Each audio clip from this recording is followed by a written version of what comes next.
This is Today's good. reaction is brought to us by Imperial. Be sure to click his link in the description to check out his videos.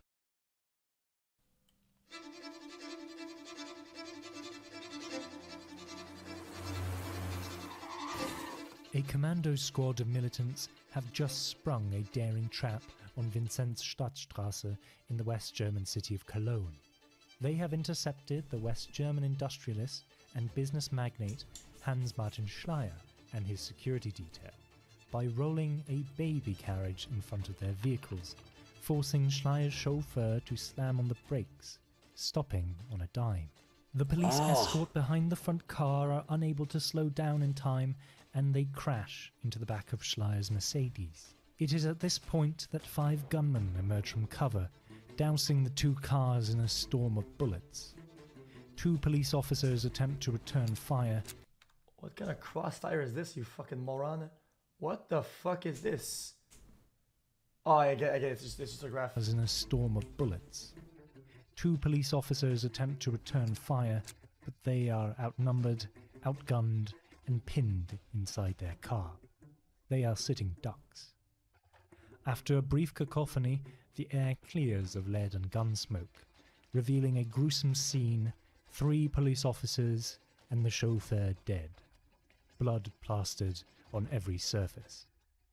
Schleyer survives the onslaught, but he isn't lucky. The assailants don't want to kill him. Not yet. They have another purpose in mind for him. Schleyer is dragged out of his car, incapacitated, and then loaded into the back of a white VW bus. It ends almost as quickly as it started, with the bus speeding off into the distance. Schleyer would not be seen again for 43 days, kept in isolation in 2 locations, one in Erftstadt-Liebla and one in Brussels. What just happened is just the tip of the iceberg.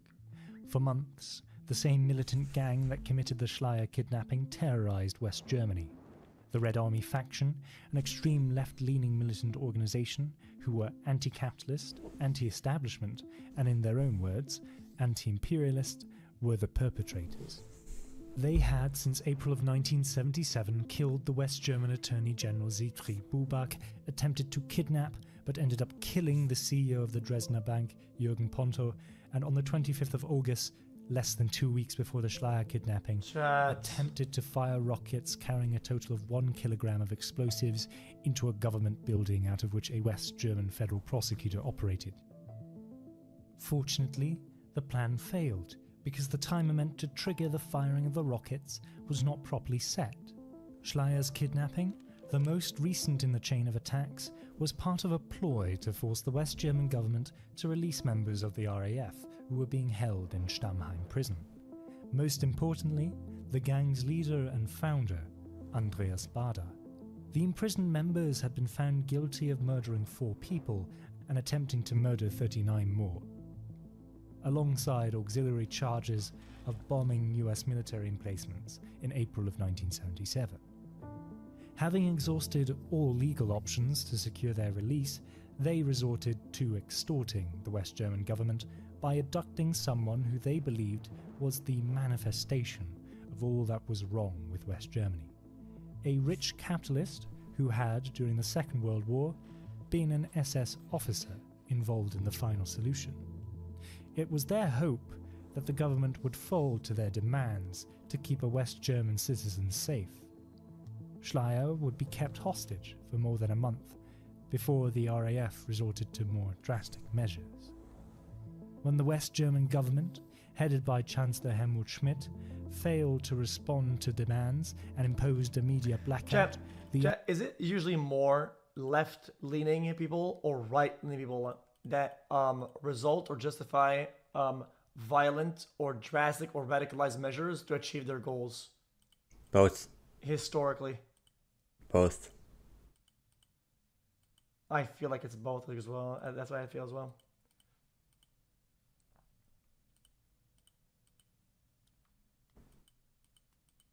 I feel like the answer is radicalized side. What it is radicalized, they're going to do radical actions. The RAF Yeah, escalated that's the what stakes of their radicalized operation, mean. They got into contact with a militant Horseshoe organization theory based in type shit. Palestine, with whom they had strong ideological ties, and had trained in proximity with in the early 1970s under the PLO. They asked that the PFLP hijack a German airliner in the hope that the sheer number of human lives at stake would induce the Schmid administration to cooperate. Yeah, this radical What would happen next isn't was one of left the or right, it's longest radical. hijackings in history, And radical do and murder one and plummeted that kind of German thing, man. society further into fear and terror. The 6th of October 1977. 1,300 kilometers away from the city of Cologne, on the Balearic island of Mallorca, a Palestinian man by the name of Zohair Youssef Akache arrives in Palma de Mallorca airport on the 6th of October. He checks in at the Hotel Costa Azul. The next day, on the 7th, 2 others join him, a woman by the name of Souheila Sayeh and a man called Wabil Harb, both Lebanese nationals. The group appeared to be tourists, going about their day visiting sites and sampling the city's restaurants and bars. Nothing seems out of the ordinary. On the same day, Akache and Sayeh meet with a woman and her husband, one Monica Haas, and a man travelling on a forged Persian passport in the name of Servati Kamal. His real name? Unknown. Haas and the man are with a baby carriage. In it is a baby, but less obviously also 2 pistols, 6 grenades and a kilogram of high explosives packaged in English sweet tins. The exchange between Haas and the 2 supposed tourists goes off without a hitch, and they return to the Costa Azul Hotel dangerous with baby. ammunition, weapons and high explosives. Some strange souvenirs to bring back from a holiday indeed. A final person joins the group on the 8th of October, a Palestinian woman called Nadia Duaibes, who turns out to be Akache's lover, revealing some issues within the group. Sayeh and Akache are meant to be posing as lovers, and it irritated her that his actual lover was here. Thus, to make it more believable, they swapped rooms and roles. Now, it might have occurred to the more observant viewer at this point that these people aren't your average tourists. If we trace back their steps, we can see that earlier in the month they were in Iraq, in the capital of Baghdad, meeting with the top brass of Palestinian militant organizations such as Wadi Haddad, the leader of the PFLP. Here they are informed that they are to hijack a German passenger plane from Mallorca. They are initially not given much information as to why, nothing beyond to, quote, secure the release of Palestinian compatriots in Israel. They are sent to final weapons training at a PFLP facility, and then they all set off on their fateful journey to Mallorca. 13th of October, 1977. There's a lot of pieces to this thing, Jesus Christ now. It is a cold, overcast Thursday in the city of Palma. The 4 hijackers leave the Hotel Costa Azul in the morning and take the 15-minute drive to the Palma de Mallorca airport. They have with them a radio and a vanity kit. Within them are stashed the grenades, pistols, ammunition, and explosives that they picked up the week prior. Once they arrive at the airport, they pass through security fairly easily. You see, it had only been 2 years since the International Civil Aviation Organization, also known as ICAO, had convened to draft one of the world's first comprehensive standardizations of airport security. But even then, recommendations were limited, vague, and left much up to individual states to decide how to implement security measures. Mallorca, one of Spain's smaller airports, had probably not undergone security modernizations yet due to this. Yeah, obviously. At 12:30, the hijackers board Lufthansa Flight 181, nicknamed Landshut after a town in the state of Bavaria. Why is it so often the Lufthansa flights, man? I like Lufthansa. I enjoy the airline. I think it's nice. About 1 hour later, the aircraft is airborne, traveling because it's to the its biggest intended one in destination Europe. of Frankfurt. However, at some point shortly after takeoff, just as the cabin staff start only one they distributing have. food, the 4 hijackers leap into action, jumping from their seats, gesturing wildly. Pretty and sure shouting at that's just the passengers. biggest They clear the first-class flight cabin company in and Europe. directed all passengers into the remaining Listening seats EU. in second class. Everything that could be used as weaponry against the hijackers, such as the forks and knives from the prepared meals, are taken away. Personal effects and identification, like passports, are also confiscated. Finally, the hijackers breach the cockpit, removing the co-pilot Jürgen Vietor from the cabin and shoving him into economy class with the rest of the hostages. They demand that the flight be rerouted to Cyprus, but due to the lack of fuel, the pilot Jürgen Schumann suggests landing in Rome instead. At 2:38, a flight tracking station in Aix-en-Provence picks up that the aircraft is off course. It is also around this time that the first communications come from the aircraft, with the leader, Akache, who is styling himself as Captain Walter Mahmoud. Impressive. Barely any security, way back when, 1950s, and this plane gets an earlier warning kind of call or earlier warning notice than some of the fucking hijacked planes in recent times. They were just over the radio in the 70s, sorry. Announcing that the aircraft is now under his supervision and control. Flight 181 lands in Rome's Fiumicino airport at 3:45, and the hijackers demand that the plane be refueled. Akache radios the traffic control tower and demands for the release of political prisoners being held in West German prisons. This is the first indication that the hijacking is linked to the Schleier kidnapping and the Red Army faction.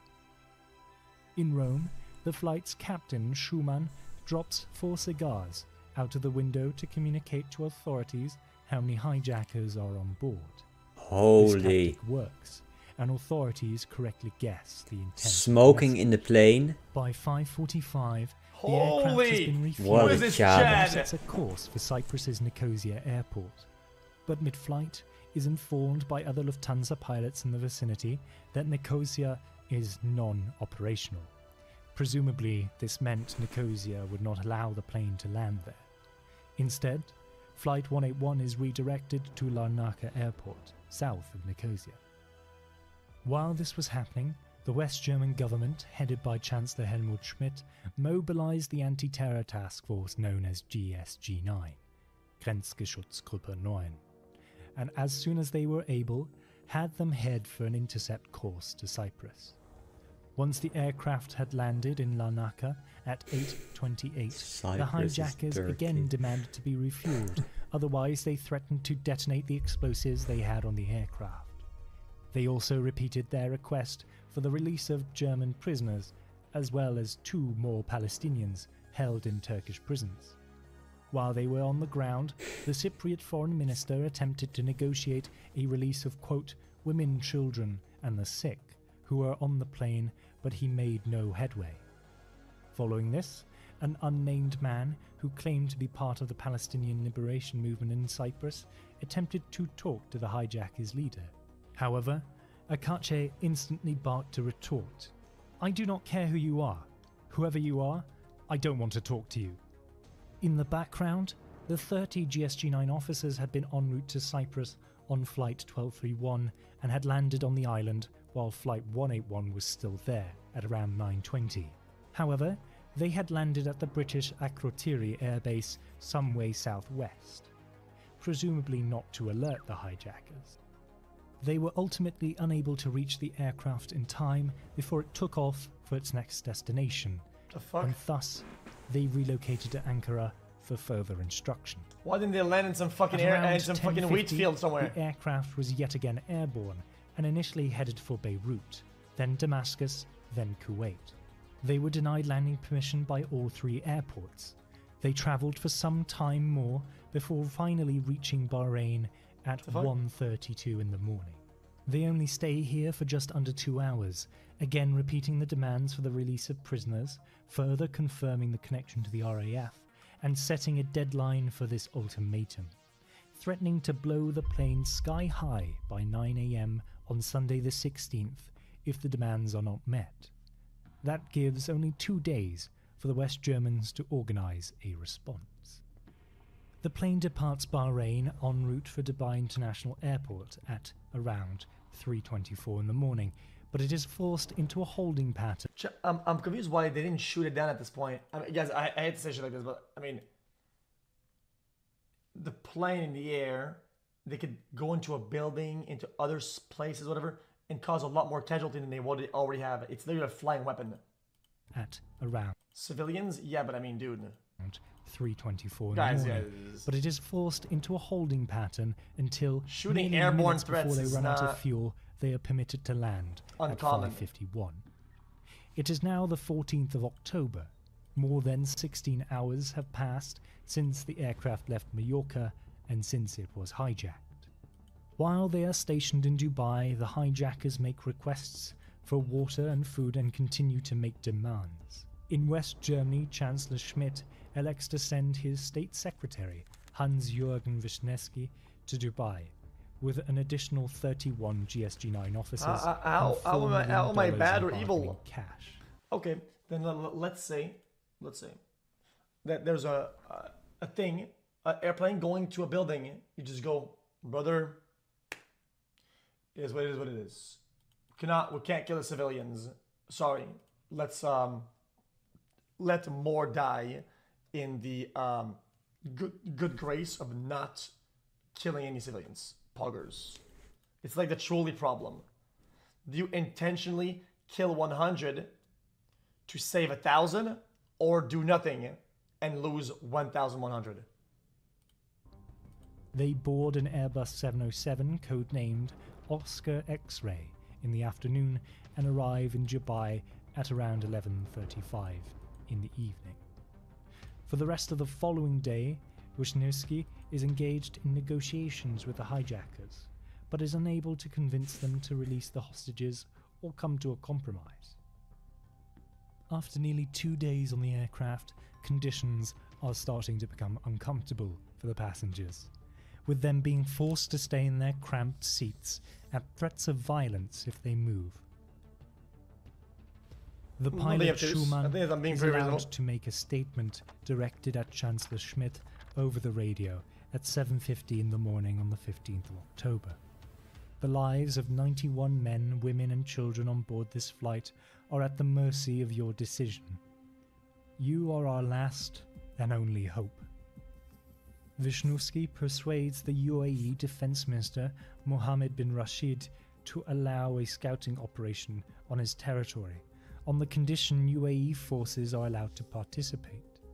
Disguised as mechanics, they scout the plane out and deliver food, water and medicine, and even a birthday cake to the aircraft to celebrate one of the stewardesses' birthdays. Tensions ease here somewhat, but not for long. Negotiations between the hijackers and Wisniewski continue until the 9 AM deadline on Sunday the 16th. But nothing happens. The hijackers don't blow up the plane. At 12:19 on the same day, the aircraft takes off yet again and attempts to land at Oman's Masirah airport, but is denied landing permission. At this point, control towers tracking the plane lose it for some time. Suddenly, the plane appears over Yemeni airspace and demands landing permission at Aden airport. As they only have roughly 10 minutes of fuel left, they do not wait for an answer, with Akache barking, "We are coming in. I repeat, we are coming in." They land just adjacent to the runway, on a flat, sandy area at around 3:55. The pilot, Schumann, tells the hijackers this may have damaged the landing gear. As soon as word comes in that the aircraft has landed at Aden, Wisniewski and his GSG-9 contingent mobilize to Yemen. But they are denied landing and are ultimately rerouted to Jeddah in Saudi Arabia. At this point, Chancellor Schmidt radios Wisniewski, giving him the green light on a more forceful approach. Schumann is given permission to go inspect the landing gear after the rough landing, and while doing so, wanders into the security cordon set aside by Yemeni security forces, and tries to convince them to not let the plane take off. When he returns, Akache accuses him of trying to escape, and forces him to kneel in the aisle of the cabin, before shooting him in the head in front of the passengers and dumping his body onto the tarmac. The first casualty of the hijacking. The co-pilot, Jürgen Vitor, is forced into the cabin and told to take off in the direction of Somalia. The plane takes off from Aden at 2:02 in the morning on October the 17th and lands in Mogadishu a little over 2 hours later. I think this happened. If this happened today, regardless of fucking 9/11 and shit, would people know like about like hostage takers and hostage negotiations? No way this would have happened like that. They would never let them take off ever. No shot. 35. As soon as Would the a plane casualty touches like that? down in Oh, hell no. Mogadishu, Schmidt gets into contact with the Somali president, Siad Barre, who after some negotiation allows the West German forces to stage a rescue attempt. Following the agreement, the second group of GSG-9 commandos, which had since relocated to Crete from Cologne, is given the green light to fly south to Somalia to regroup with the other squad. On board are medical personnel provided by the Greek government in case the operation goes sour. The first plane, en route from Saudi Arabia, arrives in Mogadishu at 11:44 on the 17th, and the second at 5:30 with their lights off as to not alert the hijackers. The hijackers become increasingly unsettled and start to escalate their threats, tying up hostages and dousing them in the remaining on-board liquor to scare negotiators into thinking a bombing was imminent. This caused West German negotiators to feign acquiescence to their demands, stating they would release the requested 11 prisoners and fly them directly to Mogadishu. This was a bluff and it got the hijackers to untie the hostages. Akache then informed the Mogadishu Tower and the negotiators that it is 7 hours flying time from Germany. I will give you exactly 7 hours. Don't try any tricks.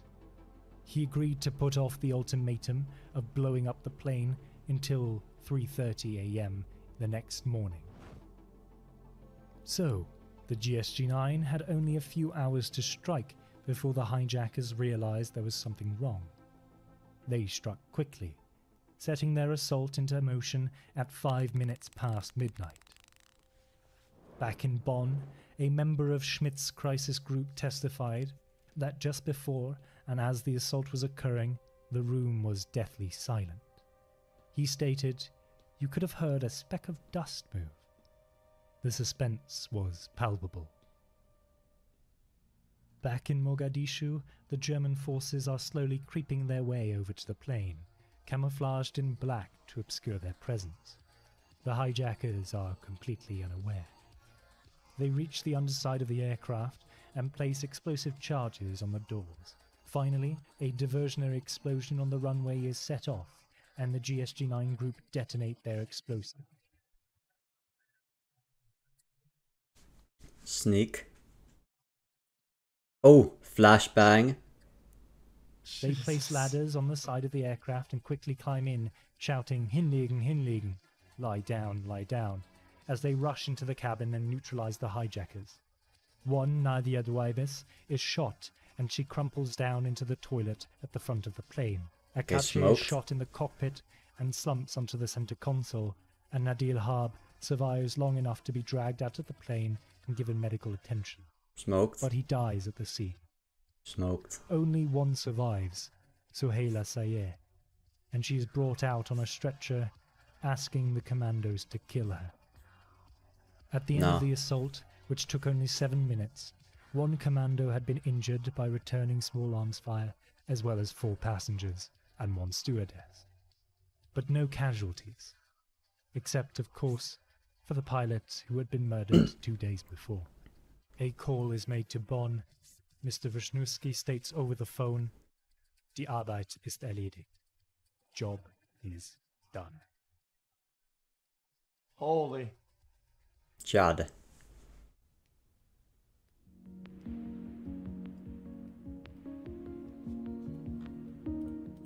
On the 18th of October, when news reached the RAF leadership in Stammheim prison of their comrades' failure and subsequent deaths at the hands of the GSG-9.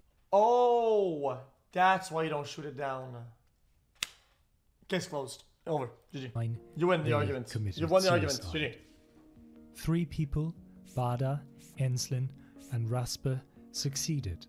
A 4th, Irmgard Müller, allegedly stabbed herself multiple times, but did not die, and was given medical attention after being found in her cell. Müller contended that the deaths had not been suicides, and that instead they were assassinations perpetrated by the West German government.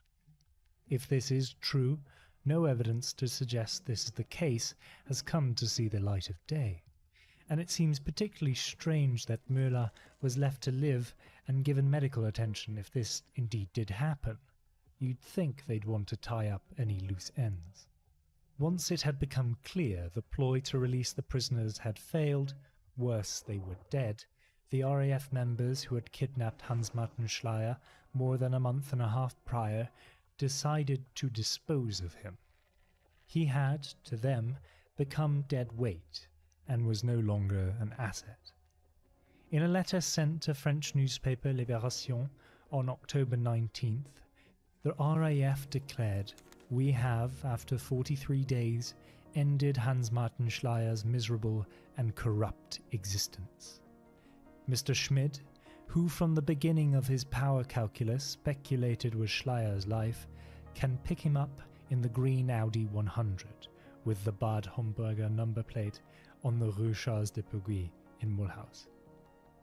His body was found on the same day in the town Chad. of Mulhouse on the Franco-German border. I cannot believe how Chad that is. Stuffed into Actual the boot of an Audi terrorists. A100, just Poggers. as the letter had described, with a bullet in the back.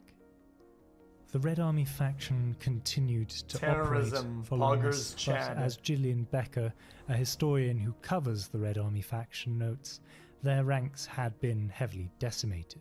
They would merge with the 2nd of June movement to bolster their membership, but ultimately the RAF's influence would gradually decline, with its attacks growing less frequent and potent, before finally disbanding in 1998. The guy was a Nazi. Oh, therefore terrorism is justified. Buggers. It makes sense. My bad. Sorry about that. My The bad. 1970s, and more specifically guy the that- German then- War, then was terrorism a tumultuous time for the West obviously German state and the German must be people. employed. Violence and That's terror the were the only way. defining characteristics of the Because decade, the Nazis were reflected still in in countless power. Der Spiegel articles with paranoia-inducing headlines and front covers, depicting masked vigilantes chat with is so guns dumb. and repeating the threats of terror for the wider public to sink their teeth and their hearts into.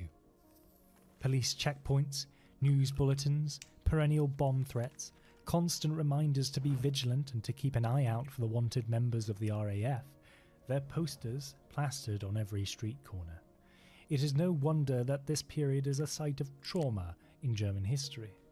It was like living in a constant state of anxiety, where the development of surveillance practices and the increasing illiberalism of a state scrambling to clamp down on terrorism coalesced with a general feeling of unease, that a bomb meant for a government official might instead take your child or yourself. The RAF did not need to be prolific in its attacks, it just needed to be brutal, and brutal it was. As the historian John Christian Schmeider puts it, the RAF punched at a level far beyond its weight. Because of its policy of targeting political and business functionaries for assassination, and a high success rate when it did, the RAF had succeeded in instilling a distinct nervousness in the country's administrative and economic elite. For an organisation that never numbered 30 at any one time, it had succeeded in inflicting considerable hardship upon a liberal democracy. Although the RAF rarely targeted non-public figures, it did not mean their attacks were seen as any less traumatic by the public. The German political writer Jan Philipp Riemsma argues that for state fear and terror to be effective, it must only target a few people, and only make it known that these people meet horrible fates. It must only torture and maim a few, release one or two to tell their stories, and the desired effect will be achieved. Fear of dissent and subsequently fear of the state itself and its capacity for terrible acts. I believe the RAF had a similar effect on the German public. They did not have to kill or kidnap many people. The sheer brutality and effectiveness of their operations instilled fear in the general population merely as a byproduct of notoriety. Sure, the kidnappings and killings happened between a small number of people, but as Rimtsma explains, a third party, in this case the public, also played a role, specifically in practicing empathy and reproducing the anxieties, fears and paranoias of acts of terror vicariously. This must have been exacerbated when the RAF, through its associated groups, hijacked a civilian aircraft, communicating that even the general public could be in danger. The RAF's tendency to target elite members of society also meant that the state was far more hardline with its reaction to terrorism, and that meant more extreme interventions in the lives of ordinary people, and thus the pervasiveness of paranoia. The film Deutschland im Herbst depicts the atmosphere of fear and discomfort that accompanied West Germany's heightened security controls. One reviewer stated that in the present climate of hysteria, repression and self-censorship, terrorism and its relatively private consequences is becoming a taboo subject, and one which it takes a political courage merely to name. The film serves to alert foreign audiences to the prevalence of fear and self-censorship in, quote, everyday German life. As indicated here, people were afraid of talking about it, despite its prevalence in society and the massive amount of metaphorical real estate it occupied within the German media.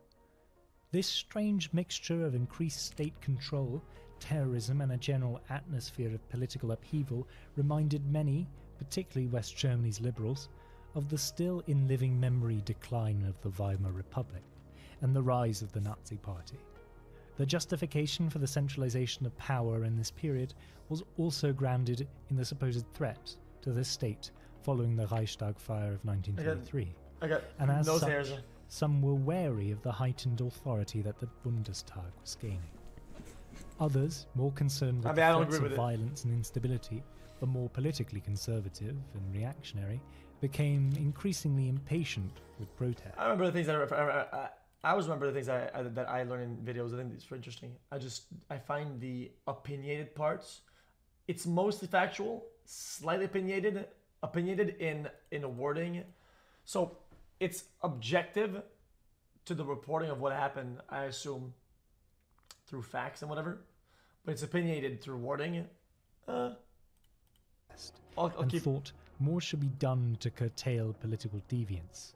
As the New York Times put it in December of 1977, in this spiral of mutual suspicion, there is a danger that criticism of state and society could become muted. The hijacking of Flight 181 and the previous months of terror thus contributed to an environment of fear in West Germany, where the public had to be concerned with both the threat of terrorism and the heightened imposition of the state. The latter took on a haunting quality, considering the relatively fresh memory of the NSDAP's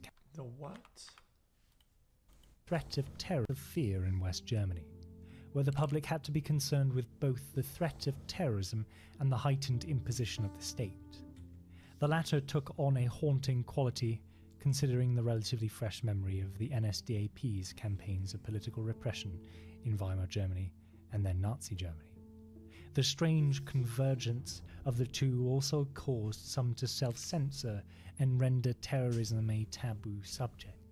It became a background noise that often people refused to discuss due to its uncomfortable relation to state repression and surveillance, and the chance that someone might misinterpret your criticism of said state encroachment as tacit support of terrorism. Yeah, I can see that. Of course, I do not mean to paint in broad strokes. I'm personally aware of people who were open to discussing the topic of terrorism even during the late 1970s. But I think overall it is safe to say that it wasn't a particularly comfortable topic for discussion for most people. That being said, if you have differing anecdotes and you yourself are German, feel free to put them in the comment section below.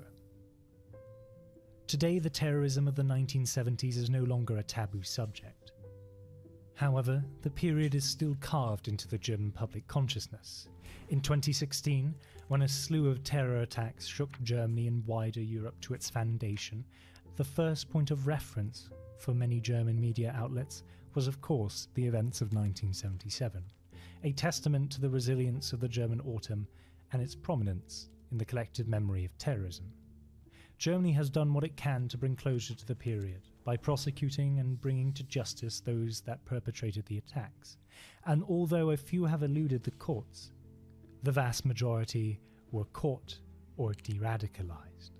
There are also monuments and memorials dedicated to the German autumn and its victims, and in 2017, the German government bought the old Lufthansa aircraft back from a Brazilian scrapyard to exhibit it at the Dornier Museum in Friedrichshafen. The German Foreign Minister, Sigmar Gabriel, told Bild that the message of the Landshut hijacking is, "We won't let terrorism get us down," and that during the heightened terror threat in Europe, it was important not to forget the lessons of the hijacking. That was an interesting video. To conclude, it is Sigma. important to recognize the extraordinary nature of the German autumn. 5 months of terror capped off by a 43-day Sigma. kidnapping and subsequent killing, and a 5-day hijacking that straddled 7 countries, from the Mediterranean to the Indian Ocean, resolved only through the intervention of German counter-terrorism forces. Although other nations may have experienced similarly expansive terrorist incidents, Germany's is unique in the sense of its cultural resilience and socio-political importance. One might even say, if a little bit flippantly, that it was Germany's 9/11.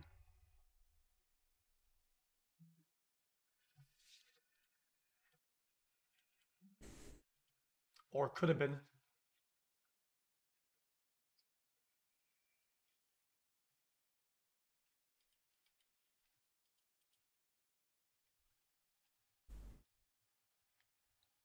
What? Literally. Literally could have been. I think that's the fan comment. I wear headphones. Yeah, but I went to school. No, a lot. I went to school enough. The fuck? I think terrorism equals bad. I don't really give a fuck. I'm not gonna hear you on your motive or your whatever, your ideology. I think I don't give a fuck. I Oh, literally, that's I put both my that's thumbs a into my ears true. and I That's a stop good listening. take. You know? And if you don't You know, we're agree, terrorists. then I That's think just you what it is. are I'm not gonna hear it. So when I see like Giga Chad a terrorism, or whatever, retard. I don't give a shit. You're dumb as fuck. a dumb fuck, radical, brainless. You don't clean your room, you don't brush your teeth, you don't shower, you don't go outside, you don't have a girlfriend or a boyfriend. You spend all your days on the internet. You don't have a job, you don't go to college because you dropped out, because you couldn't bring yourself to go there because you're dumb as fuck and lazy. You don't do shit with your life. You don't work up to anything. You have 0 talent. Let me think.